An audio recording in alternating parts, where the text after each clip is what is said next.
O tempo de angústia está próximo? O que acontece no tempo de angústia mencionado em Daniel e Apocalipse? É isso que vamos aprender hoje, e em oração veremos a misericórdia e a orientação de Cristo neste estudo de profecia bíblica. Nosso tema de hoje fala sobre o tempo de angústia que está por vir. Naquele tempo, Miguel se levantará, o grande príncipe, que defende os filhos do teu povo, e haverá um tempo de angústia. Isso parece realmente assustador, mas a verdade é, amigos, Deus nos revela a profecia para que possamos nos preparar, não apenas por nós mesmos, mas também pelas pessoas ao nosso redor. Nós começamos como um movimento de profecia e terminaremos como um movimento de profecia. O que acontece no tempo de angústia? Estaremos presentes nisso? Quem vai passar por esse tempo de angústia? A Bíblia fala sobre uma profecia da terceira vinda no livro de Zacarias. E o que isso significa para nós hoje? Próxima pergunta. O que é o tempo de graça? Vemos o tempo de graça ao longo do Antigo Testamento até o livro do Apocalipse. O que isso significa para nós que estamos sob o tempo de graça?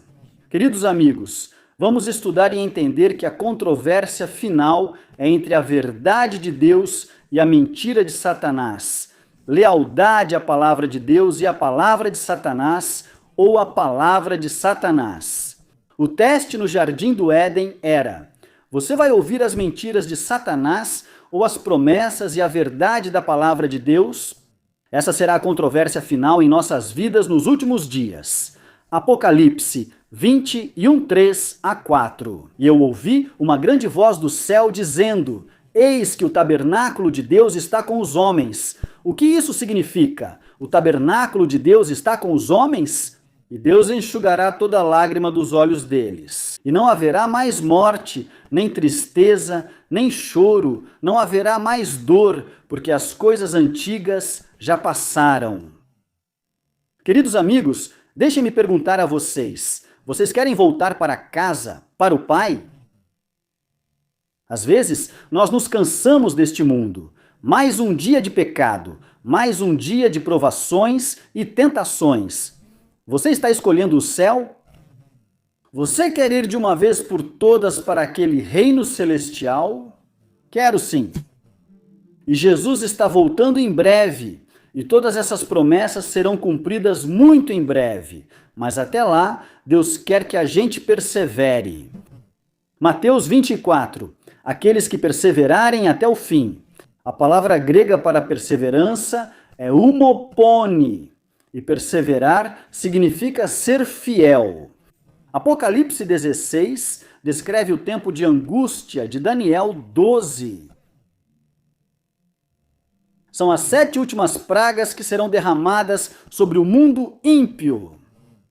Assim como os israelitas estavam presentes durante as pragas e foram libertos ao final das pragas. Assim o povo de Deus está presente, mas protegido durante as pragas, e é libertado ao final das pragas. No tempo do Egito, nas 3 primeiras pragas, os israelitas, os filhos deles, mas você vai notar que das 10 pragas, nas últimas 7, eles foram protegidos por Deus. Nas últimas 7 pragas do Egito, eles foram protegidos por Deus. Assim será também no tempo de angústia para as pessoas que entregaram sua vida a Cristo e que têm o selo do Pai. Apocalipse 7 e Apocalipse 14 falam sobre o selamento do povo de Deus. Eu oro a Deus para que o Pai nos dê perseverança, umopone até aquele tempo, e oro a Deus por você, querido amigo. Receba o selo de Deus e seja protegido no tempo de angústia. A questão é as pragas. Cada praga tem uma missão. Cada praga tem uma missão e uma mensagem. E qual é essa missão e mensagem? Irmão Jack, mesmo no final, mesmo neste momento, Deus ainda está pregando sua misericórdia e amor até mesmo para os ímpios. Claro, para os justos, mas também para os ímpios. O que quer dizer, irmão Jack? O que quer dizer? Qual é a primeira praga? A primeira praga fala sobre feridas dolorosas. Vão experimentar. Por que eles vão sofrer com feridas dolorosas? Porque não dedicaram seus corpos a Jesus. A primeira praga trata de ser fisicamente oprimido e de sentir dores físicas, certo? Foi uma praga física, a mensagem da primeira praga. Jesus é a nossa segurança física. Foi uma mensagem para os ímpios, porque vocês rejeitaram Jesus e não cuidaram nem dedicaram esse templo do corpo a Jesus. Você vai experimentar um corpo dolorido sem a proteção de Jesus. E quanto à mensagem para os justos, os fiéis entregaram seus corpos a Jesus. Você entende? Cada praga tem uma mensagem, é uma ferramenta de ensino. Até o fim, Deus ainda está pregando seu amor e misericórdia e julgamento. Toda a segurança física está em Cristo. E quanto a este mar que se transforma em sangue, quando esta praga é derramada, a segunda taça no livro do Apocalipse, isso vai paralisar a economia. Onde vamos encontrar nossa comida, nossa bebida, quando as pessoas pararem? Comércio, compra. Como você pode comprar? Quem vai querer vender quando isso acontecer no mar? Mas, queridos amigos, haverá conflitos econômicos, mas Jesus é a nossa segurança econômica. O povo selado terá seu alimento provido e sua água garantida, diz a Bíblia. O povo selado de Deus continuará vivendo pela fé. A Bíblia diz no livro de Salmos que Deus é o nosso refúgio e fortaleza. Mesmo no tempo de angústia, essa é uma promessa. Toda a segurança econômica está em Cristo. Toda a nossa vida está em Cristo. Você tem rios transformados em sangue, consegue imaginar? Os ímpios bebendo na torneira, ou qualquer recipiente que contenha água para beber, e ela se transforma em sangue.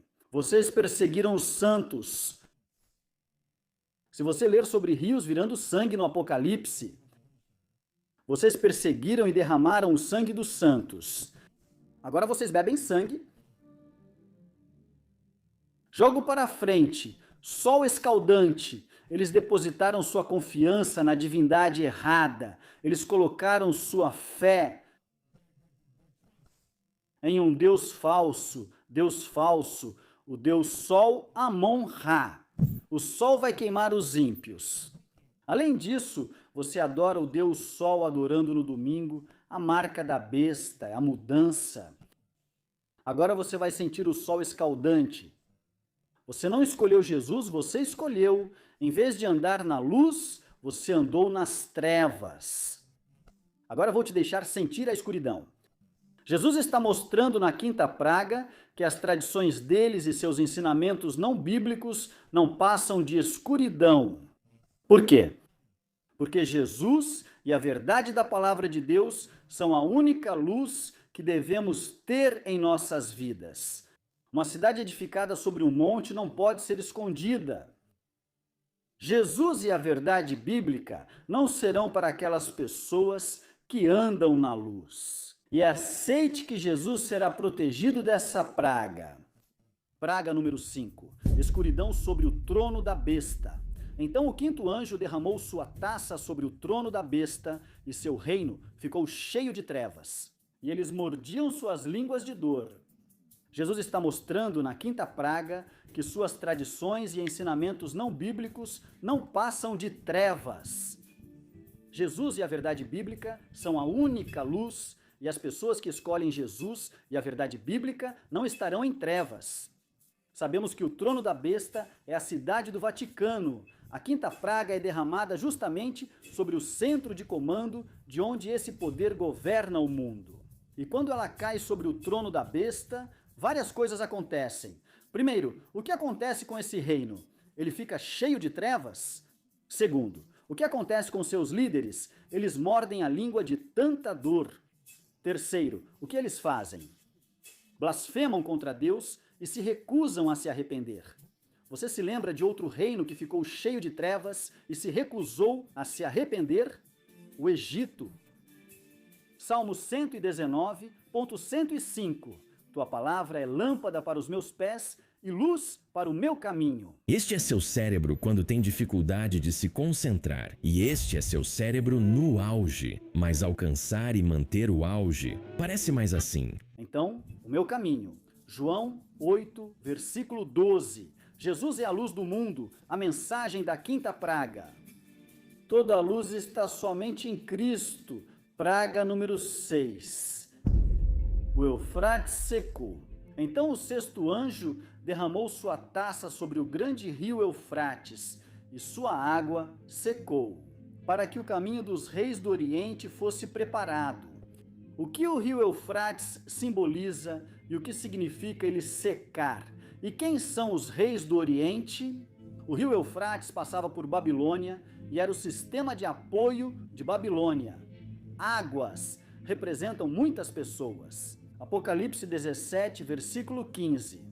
Durante o tempo de angústia, as 7 últimas pragas, Deus retira sua mão protetora e todas as forças infernais se soltam. Queridos amigos, observem o contraste entre a atitude dos perdidos e dos salvos nesses versículos. Qual será a reação das pessoas quando Jesus voltar? Aqui é Apocalipse 6, do versículo 15 ao 7. Então os reis da terra se esconderam nas cavernas, entre as rochas das montanhas, e disseram às montanhas e às rochas: caiam sobre nós e escondam-nos da presença dele, que está sentado no trono, e da ira do cordeiro. Será que um cordeiro realmente pode mostrar uma aparência assustadora? Por que as pessoas teriam medo de um cordeiro? Somente os ímpios terão medo. De Jesus, o cordeiro, quando ele voltar, eles prefeririam para as montanhas e para as rochas. Eu acredito que eles são amigos, que isso não se limita a montanhas e rochas. As pessoas vão se esconder com medo atrás de prédios, atrás de condomínios. Elas preferem se esconder e preferem que as pedras as sigam do que ver Jesus. Por quê? Porque o brilho da vinda de Jesus lhes traz consciência e medo. Vamos explicar isso. Tudo bem? Os ímpios vão perceber a consequência, o julgamento que essa luz traz, o brilho da sua vinda. 2 Tessalonicenses 2, versículos 2 a 3. Os ímpios vivos serão destruídos pelo brilho da sua vinda. Será uma luz sobrenatural que destruirá os ímpios. Por que estão se escondendo? Porque eles sabem que essa luz é tão pura. Eles verão que a luz será tão sagrada que os ímpios terão uma realização. E qual é essa realização? A realização. O julgamento para eles, os ímpios está aqui, e eles teriam medo. Você entende? Mas a realização será tarde demais. Queridos amigos, É por isso eles estão tentando esconder sua maldade. Adão e Eva tentaram esconder seus pecados, cobrindo-se com folhas de figueira. Sim, eles estão tentando esconder sua vergonha, porque pela primeira vez eles expuseram sua vergonha e pecado. Assim como quando Jesus voltou para os ímpios, eles vão tentar se esconder através das montanhas, através dos prédios e deixar que as pedras os cubram. Você entende?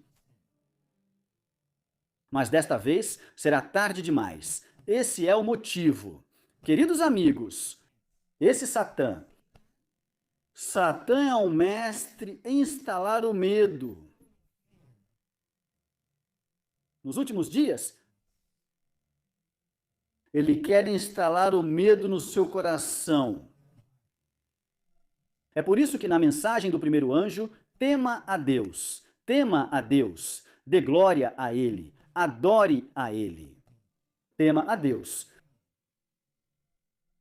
Não diz apenas ame a Deus, mas tema a Deus. Será que pode ser? Será que pode ser que Satanás vai usar o medo para intimidar o povo de Deus? Sim. Satanás usou o medo. Ele tentou instalar o medo para aniquilar os hebreus na época de Ester? Sim. Ele vai instalar o medo onde você não pode comprar nem vender e haverá um decreto de morte. Para aquelas pessoas que guardam os mandamentos, sim, mas se você se ajoelhar diante de Deus, pode se levantar diante dos reis deste mundo. Você entende? Tema a Deus. Se você realmente de verdade teme a Deus, você não terá medo. Mais nada, não resta mais nada para queimar, pois eles entregaram suas vidas a Cristo. E se você teme a Deus, terá um caráter à prova de fogo. Você entende sobre Isaías 25, certo? À medida que nos aproximamos do final do nosso estudo de profecia. Motivações diárias. Isaías 25, versículo 9. E acontecerá naquele dia: Senhor, este é o nosso Deus. Nós esperamos por Ele e Ele nos salvará. Este é o Senhor. Mas, amigos, olhem para a atitude daqueles adventistas que estão esperando por Deus. Aqueles que verão Jesus face a face. Esta é a atitude deles. Continuando a leitura. Nós esperamos por Ele. Vamos nos alegrar e regozijar em sua salvação. Queridos amigos, quero estender este ensinamento. Você está se alegrando em Deus agora? Na sua vida? Você sempre se alegra em Deus? E Deus deu e Deus pode tirar. Podemos nos alegrar nele. Em tempos de prosperidade e em tempos de provações. Você está feliz por ser um seguidor de Cristo? Você o serve com alegria? Você é misericordioso? Com sua família. Você é misericordioso com os outros. Esse é o caráter daqueles que encontrarão Jesus e dirão: este é o nosso Deus. Nós esperamos por Ele. Você está se alegrando na sua vida hoje? Por favor, digite na seção de comentários: eu serei como Jesus.